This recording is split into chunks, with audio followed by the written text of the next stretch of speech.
Sean John Combs, who the world later knew as P. Diddy, was born on November 4th, 1969, in Harlem, New York City. Harlem was a place full of music, style, and culture, but also a place full of struggle. It was a place where people had to fight hard to survive. Sean's story begins here, in the heart of the city, in a world that shaped his dreams and his hunger for success. Sean's mother, Janice Combs, worked very hard to raise him. She was a strong woman. She worked as a teacher's assistant and also as a model sometimes.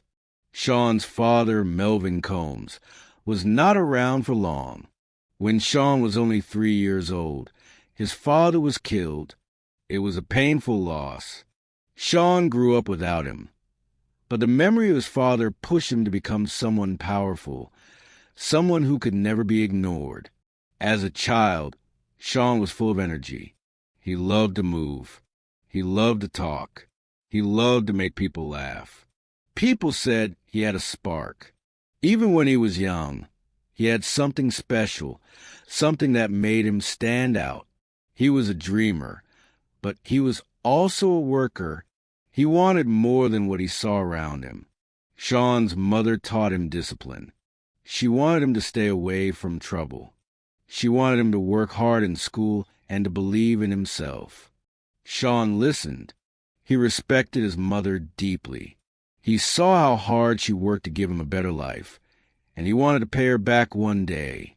When Sean was a boy, he loved sports. He especially loved football. He played with passion and power. On the field, he was fast and fearless. His teammates said he had leadership skills even then. Football taught him teamwork, but it also taught him competition. Sean hated to lose. This feeling, the need to win, would stay with him forever. But Sean also had another love, music. Harlem was full of sounds, jazz, soul, funk, and the growing beats of hip-hop. Sean listened to everything. He studied the way people moved when music played. He saw how music could change moods, how it could bring joy, and how it could give hope. Deep inside, he felt that music could be his way out, his way forward. When Sean was a teenager, his family moved from Harlem to Mount Vernon, a nearby town in New York. Mount Vernon was safer, quieter, but Sean still carried Harlem in his heart. In Mount Vernon, he went to Roman Catholic Mount St. Michael Academy, a private school. There he continued to play football, and he kept dreaming about success. His classmates noticed his drive. He always wanted to be the best dressed, the loudest voice, the one who stood out. One story from his youth shows his spirit. Sean once started a small business as a kid. He delivered newspapers, and he also shined shoes. He didn't just want pocket money. He wanted to learn the game of hustle, the art of making things happen. He wanted to feel the power of independence. That hustle would define his life. Sean's nickname, Puffy, came from his childhood. People said he used to puff out his chest when he got angry. Later, the name Puff would stay with him, and the world would know him as Puff Daddy before he became P. Diddy. Even as a teenager, Sean showed signs of being more than just an ordinary kid. He was curious. He asked questions. He wanted to know how things worked, how money worked, how music worked, how success worked. He watched people carefully. He studied winners. He wanted to learn from everyone, from athletes to musicians to business leaders. Sean was also deeply social. He loved being around people. He loved parties, energy, and style. He was not shy. He had confidence, and people liked to be near him. He was not just a follower. He was a leader, even when he was young. But Sean also faced challenges. Growing up without a father was hard. He felt the pain of loss. He saw violence in his community. He saw friends fall into trouble with drugs or crime. He knew the dangers around him, and he knew he had to stay focused. Music and dreams became his shield. His mother's voice guided him, reminding him to stay strong, to believe, to keep moving forward.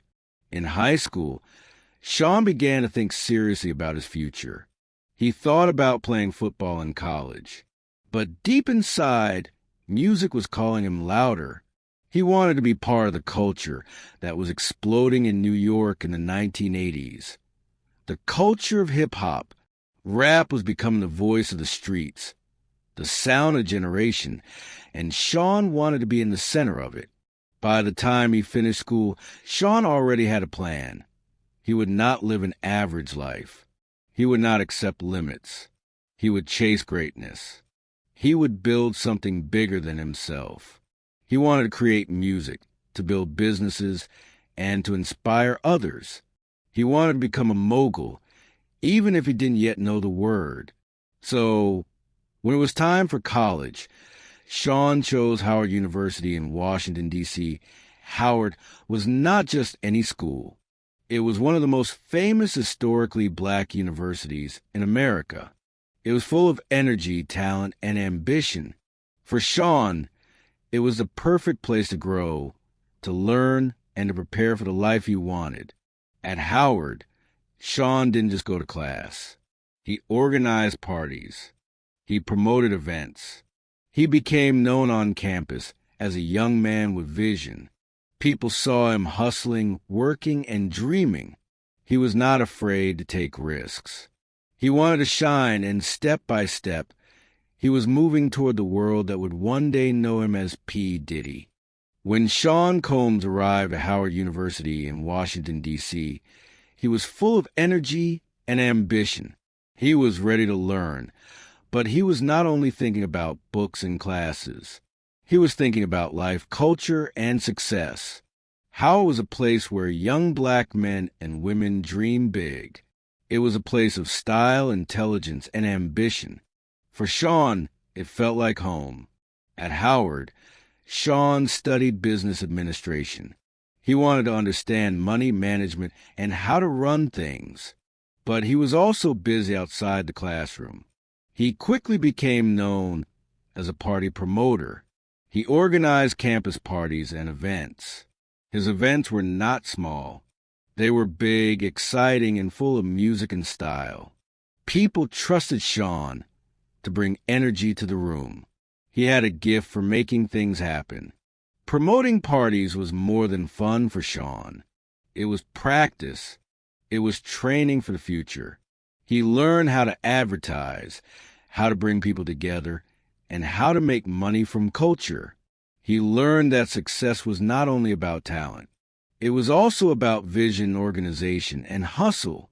But Sean wanted more. He wanted to be closer to the real music industry. Washington, D.C. was a good place, but New York City was where hip-hop and R&B were exploding. That was where the action was, and Sean wanted to be in the middle of it. So while still a student, Sean began looking for opportunities in New York. He found an internship at Uptown Records, a music label in Manhattan. Uptown was run by Andre Harrell, a man who had worked with big artists and knew how to build stars. Sean begged for a chance to be part of it. He promised to work hard, and soon he became an intern. As an intern, Sean did not sit still. He did everything. He ran errands, answered phones, carried records, and made coffee. But he also listened. He watched. He studied how producers work with artists. He studied how executives made decisions. He studied how records were marketed and sold. Sean had a sharp eye. He noticed what worked and what didn't. He had ideas, and he was not afraid to share them. At first, people thought he was just a loud intern, but soon they realized he had talent. He had an instinct for music. He could hear a song and know if it would be a hit. He could see an artist and know how to shape their image. One of Sean's first big chances came when he helped manage Jodeci, an R&B group. He worked on their style, their image, and their stage presence. He told them to wear baseball caps, leather jackets, and boots instead of matching suits.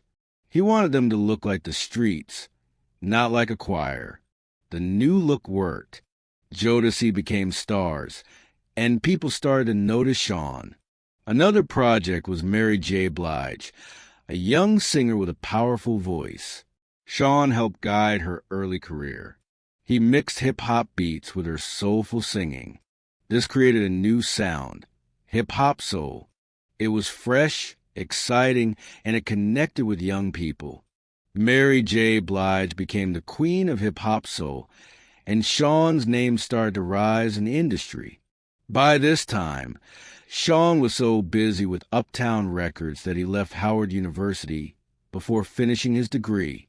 He made a tough choice. He believed real-world experience was more valuable than classroom lessons. He promised himself he would return to school one day. But for now, music was calling him louder. At Uptown, Sean worked day and night. He was the first to arrive and the last to leave. He was hungry, focused, and fearless. He had a reputation for being demanding. Some people thought he was too intense, but others saw his passion and his drive. They saw that he wanted greatness. Still, Sean's style sometimes clashed with Uptown's leadership. Andre Harrell respected him, but Sean's ambition was bigger than the company's vision. Sean wanted to sign new artists. He wanted to push harder, move faster, and change the game. But Uptown was not ready for all his ideas. In 1993, Sean was fired from Uptown Records. For many people, losing a job would be a disaster. But for Sean, it was an opportunity. He was young, bold, and ready to build something of his own. He decided to start his own label. That same year, Sean founded Bad Boy Entertainment. It was his dream come true. Now, he was not just an intern or an employee. He was the boss. He could shape the music, the style, and the culture the way he wanted. But starting a label was not easy. Sean needed artists. He needed hits. He needed a brand that people would believe in. He was taking a huge risk. Still, he had confidence. He had vision. And most importantly, he had hustle. One of the first and most important artists Sean signed was a young rapper from Brooklyn named Christopher Wallace. The world would later know him as the Notorious B.I.G. or Biggie Smalls. Biggie was talented, raw, and powerful. Sean believed in him completely. Together, they would change hip-hop forever. With Bad Boy Entertainment, Sean stepped into a new chapter of his life. He was no longer just a kid from Harlem or the intern from Uptown. He was now a leader, a producer, and a visionary. He was ready to build an empire. In 1993, Sean Combs started his own record label, Bad Boy Entertainment. He was young, only in his early 20s, but he had a vision. He wanted to build something bigger than Uptown Records. He wanted a label that was powerful, stylish, and unstoppable. Sean was not afraid. He had energy, confidence, and drive. He knew that music was changing in the early 1990s. Hip-hop was becoming the voice of a generation, and R&B was evolving with it. Sean wanted Bad Boy to be at the center of this cultural wave. The first artist to sign with Bad Boy was a young rapper from Brooklyn, Christopher Wallace, better known as the Notorious B.I.G. or Biggie Smalls. Biggie had a deep voice, clever lyrics, and a raw street style. When Sean first heard him, he knew Biggie had the potential to become a superstar. Sean worked closely with Biggie. He shaped his image, guided his sound, and promoted him with relentless passion. Sean believed in Biggie like a coach believes in his star player. He wanted the world to see Biggie's greatness. In 1994, Biggie released his debut album, Ready to Die. The album was a massive success. Songs like Juicy and Big Papa became anthems. Biggie's voice spoke for the streets, but his music reached far beyond Brooklyn. People everywhere connected with his words and his style. Bad Boy Records was suddenly on the map. Sean, now known as Puff Daddy, had proved that his vision was real. He was not just a dreamer, he was a builder. But Bad Boy was not only about Biggie. Sean signed other talented artists too. Groups like Total 112 and singers like Faith Evans joined the label. The sound of Bad Boy was fresh, a mix of hip-hop beats, smooth R&B, and slick production. Sean's music was not just about lyrics. It was about feeling, about vibe, about energy. Sean himself started stepping into the spotlight. He appeared in music videos, danced in the background, and shouted his famous, "Yeah, take that," ad-libs on songs. He was not just a producer behind the scenes. He wanted to be part of the music, part of the culture, part of the story. By the mid-1990s, Bad Boy Records was a powerhouse. The label had hit after hit. The streets loved the music, but so did the radio stations and the clubs. Sean had built a bridge between hardcore hip-hop and mainstream success. But with success came rivalry. On the West Coast, Death Row Records, led by Suge Knight, and featuring artists like Tupac Shakur and Dr. Dre, was dominating. Bad Boy on the East Coast and Death Row on the West Coast became symbols of hip-hop's growing power. Unfortunately, this rivalry sometimes turned ugly. In 1996, Tupac Shakur was killed in Las Vegas. The hip-hop world was shaken. The tension between East Coast and West Coast rap was dangerous and painful. Just 6 months later, in 1997, tragedy struck again. The Notorious B.I.G. was shot and killed in Los Angeles. For Sean, Biggie's death was heartbreaking. Biggie was not only his artist, but also his close friend and brother. Sean felt the pain deeply, but he also felt a responsibility. He wanted to honor Biggie's legacy and keep his music alive. After Biggie's death, Sean released a tribute song called "I'll Be Missing You," featuring Faith Evans and the group 112. The song was dedicated to Biggie's memory. It became one of the biggest songs of 1997, topping charts all around the world. People cried, people sang, and people remembered Biggie through that song. That same year, Sean released his own debut album as an artist, No Way Out. The album included hits like Can't Nobody Hold Me Down and It's All About the Benjamins. The record was a huge success, selling millions of copies. It showed that Puff Daddy was not just a producer. He was also a performer and a star. With his new fame, Sean became a true celebrity. He was in magazines, on TV, and at every major event. People admired his style, the shiny suits, the sunglasses, the confidence.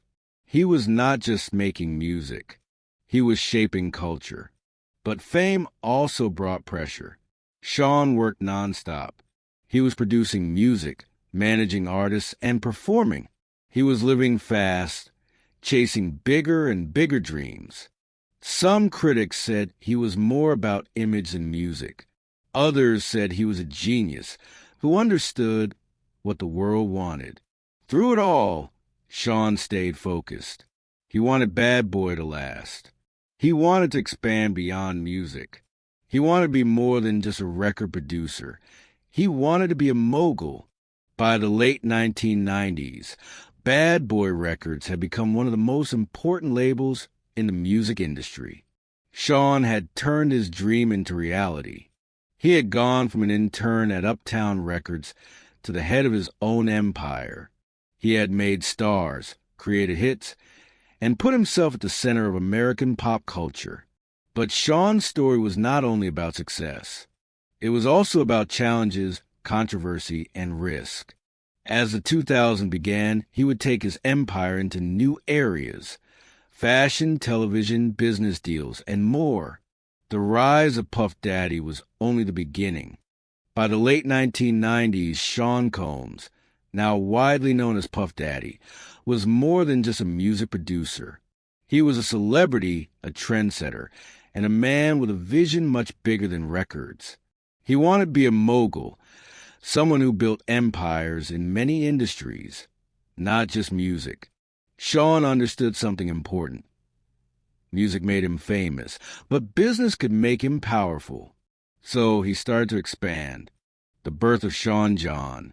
In 1998, Sean launched his own clothing line, Sean John. At first, many people laughed. They said, "Rappers don't make clothes. Stick to music." But Sean saw the future. He knew that style was part of hip-hop. People didn't just listen to music. They wanted to dress like their favorite artists. Sean John was not just T-shirts and hoodies. It was high quality, fashionable, and bold. Puffy himself modeled the clothes, showing off sharp suits, leather jackets, and streetwear with a luxury twist. His style was flashy but clean, street but classy. The brand exploded. Young people loved it. Stores wanted it. Celebrities wore it. Sean John became one of the most successful hip-hop fashion lines ever. In 2004, Sean even won the CFD Award for Menswear Designer of the Year, a huge honor in the fashion world. With Sean John, Puff Daddy proved that he was more than music. He was a businessman, a brand builder, and an innovator, expanding into television and film. Sean didn't stop with clothes. He moved into television and film.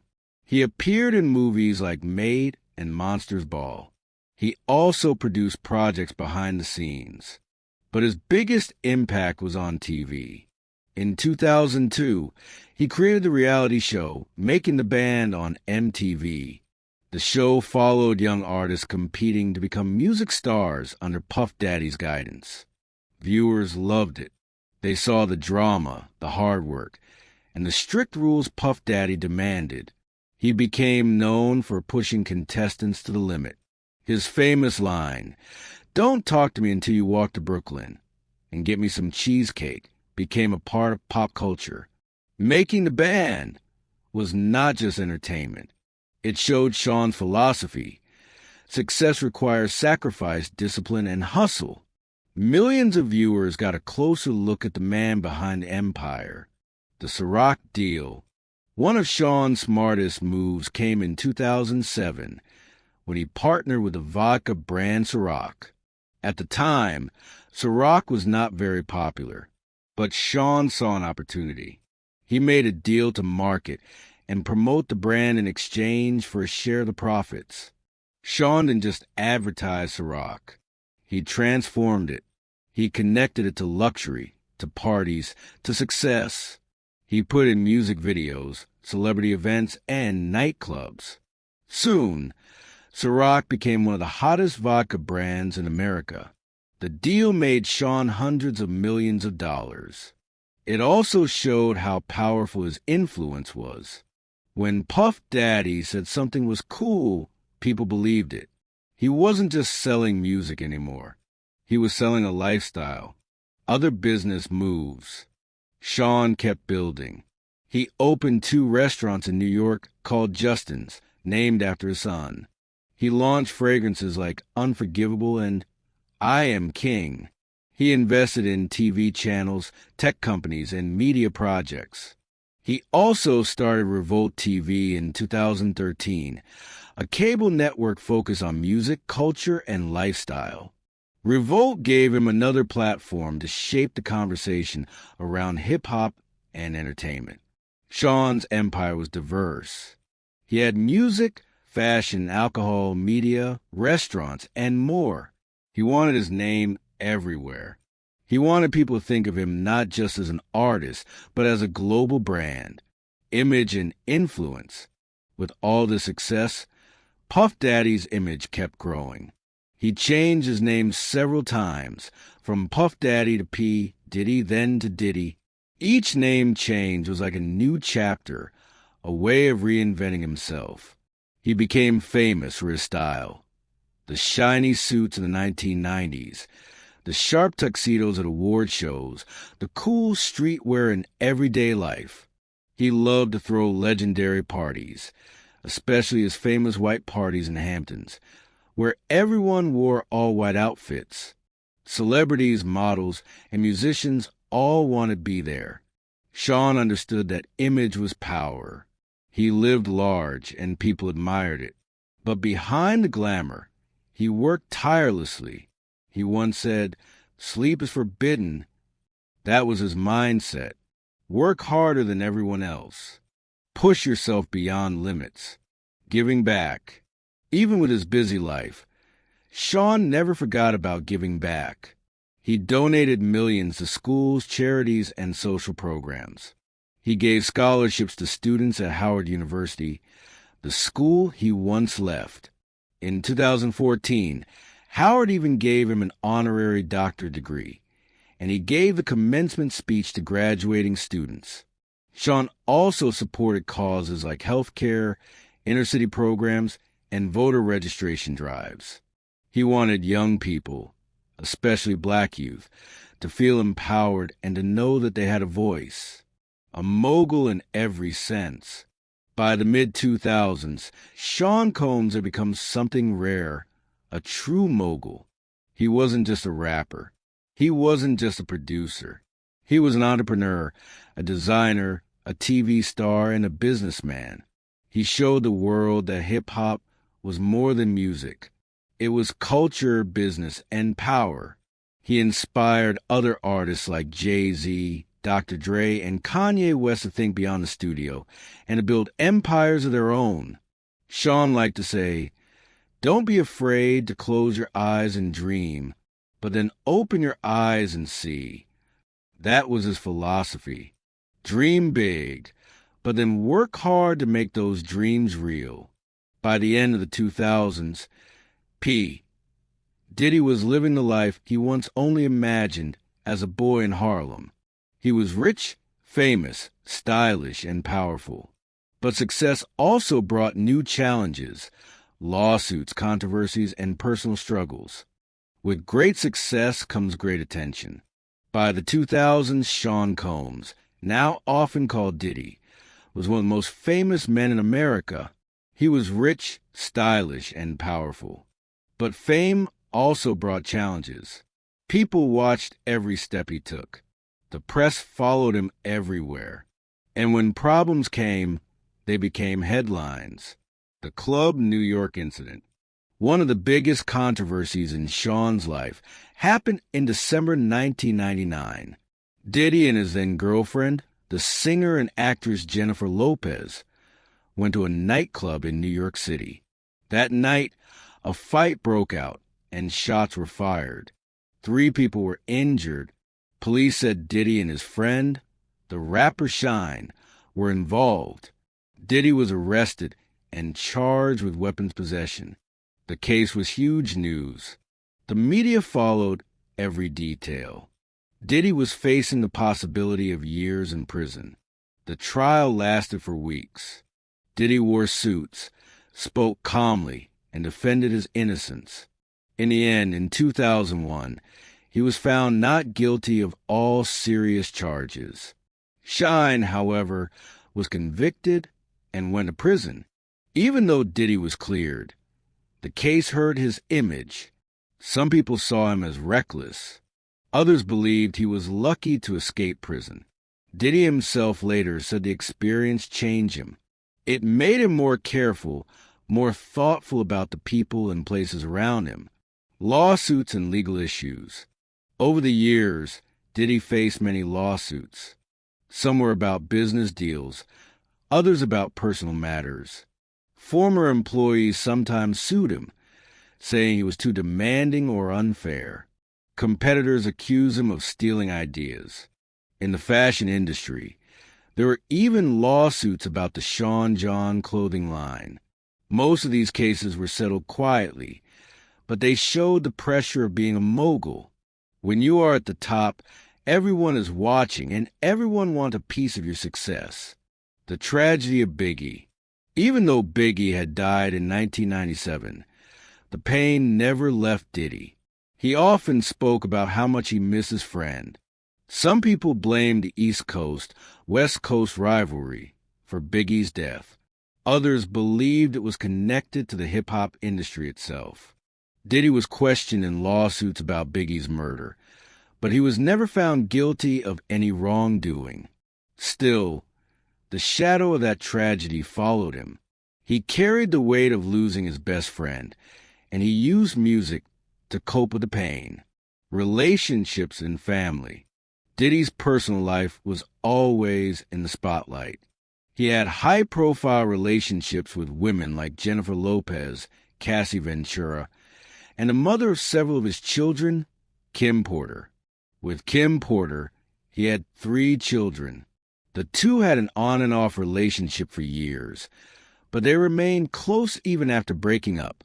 In 2018, when Kim Porter suddenly died of pneumonia, Diddy was devastated. He called her his soulmate and promised to raise their children with love and strength.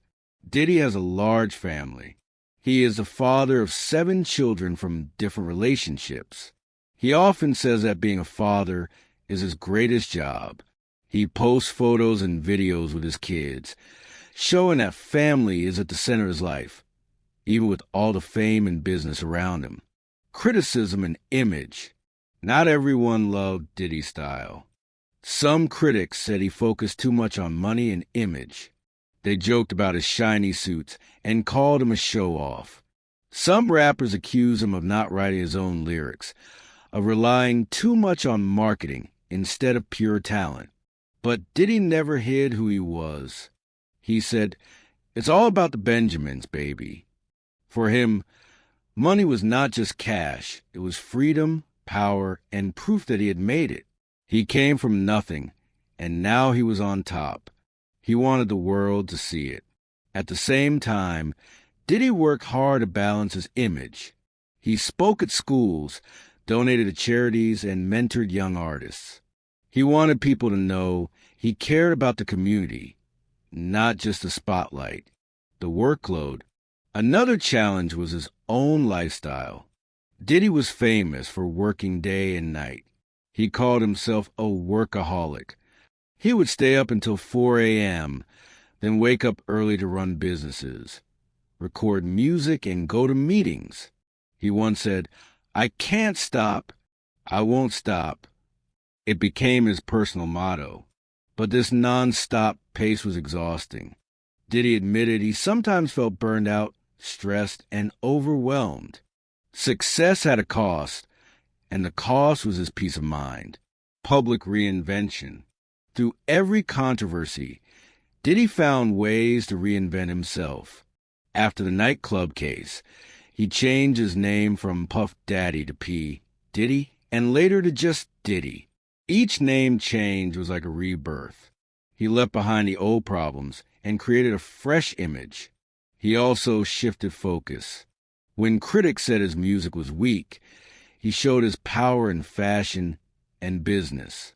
When people questioned his business, he released hit songs again.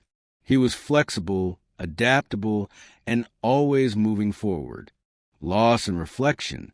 The death of Kim Porter in 2018 was one of the hardest moments of Diddy's life. He spoke openly about his grief. He admitted that he had not always been the best partner and that he wished he had done more. For a man known for confidence and power, this was a rare moment of vulnerability. Diddy also began to reflect on aging. He was no longer the young man in shiny suits. He was in his late 40s and 50s, with grown children and decades of history. He started to think more about health, legacy, and what kind of mark he wanted to leave on the world. The balance of fame. Diddy's challenges showed that fame is not always glamorous. Money and power bring problems, attention, and pressure, but they also give opportunities, influence, and platforms. Diddy has always walked that balance. He is loved and criticized, celebrated and questioned, but through it all, he refuses to stop. His motto, Can't Stop, Won't Stop defines not just his career but his life. By surviving controversies, lawsuits, and personal losses, Diddy showed resilience. He was not perfect, but he was strong, and he knew that his story was bigger than music or fashion. It was about influence, culture, and legacy. When people look at the life of Sean Combs, Puff Daddy P, Diddy, or just Diddy, they see more than a man. They see a symbol. They see a story of ambition, struggle, loss, and triumph. They see someone who turned nothing into everything, who built himself from Harlem streets into a global brand. By the 2010s and 2020s, Diddy was no longer just a music star. He was a legend of culture. His influence could be seen in music, fashion, business, and even politics. Influence on music. Diddy's impact on music is massive. He shaped the sound of the 1990s and early 2000s.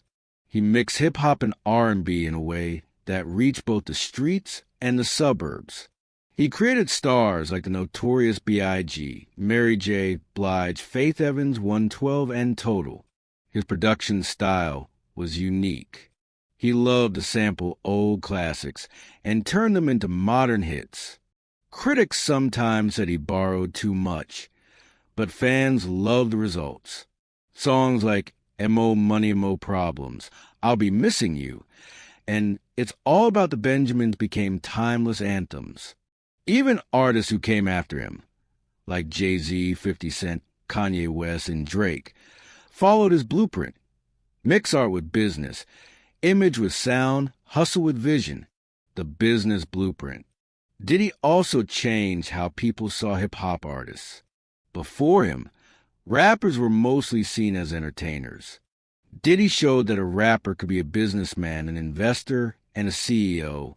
He built Bad Boy Entertainment into a powerful label. He turned Sean John into a fashion empire. He made Ciroc Vodka a global brand. He launched Revolt TV to give artists a voice. By doing this, Diddy opened the door for other moguls. Jay-Z built Roc Nation. Dr. Dre built Beats headphones. Kanye West built Yeezy. All of them, in some way, followed the path Diddy helped create. Family and fatherhood. Behind the fame, Diddy is also a father. He has 7 children. Justin, Christian, Quincy, his stepson, Chance, and twins Delilah and Jesse, plus his youngest daughter, Love Sean Combs. He often says that being a father is the most important role in his life. He teaches his children to work hard, stay humble, and build their own dreams. He celebrates their birthdays with big parties, but he also pushes them to study, to grow, and to become leaders. The loss of Kim Porter, the mother of 3 of his children, was a turning point. After her death, Diddy became even more focused on his kids. He promised to be both father and mother to them, to guide them with love and strength, wealth and recognition. By the late 2010s, Diddy was regularly named one of the richest hip-hop artists in the world. Forbes often placed him near the top, with net worths in the hundreds of millions, even over $1 billion. But for Diddy, money was never just about numbers. It was about freedom. It was about showing young black men and women that they could achieve greatness, too. He wanted to be living proof that no dream was too big. In 2022, he hosted the Billboard Music Awards and continued to release music, but his focus was more on legacy than charts. He called himself a love ambassador, even changing his name at one point to Love. He said he wanted to spread positivity, joy, and empowerment, giving back in community. Diddy has always given back to his community. He has donated millions to schools, hospitals, and social programs. He has supported voter registration drives to encourage young people to participate in elections. At Howard University, where he once dropped out, he created scholarships for students. In 2014, he returned to receive an honorary doctorate and gave the commencement speech. He told graduates, "The key to success is to be fearless.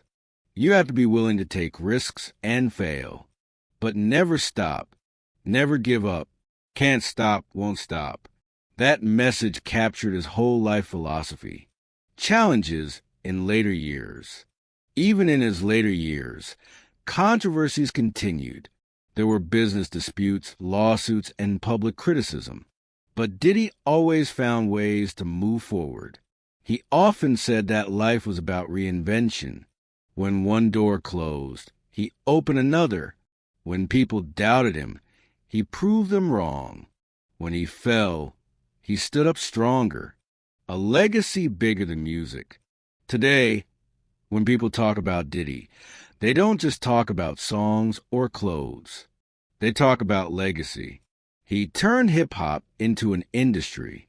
He showed that culture could be business. He proved that dreams can turn into empires. For young artists and entrepreneurs, his story is a guide. It says, you can come from nothing. You can face pain, loss, and setbacks. But if you believe, if you hustle, if you refuse to quit, you can rise. The spirit of Harlem. Through all his success, Diddy never forgot where he came from. He carried Harlem and Mount Vernon in his heart.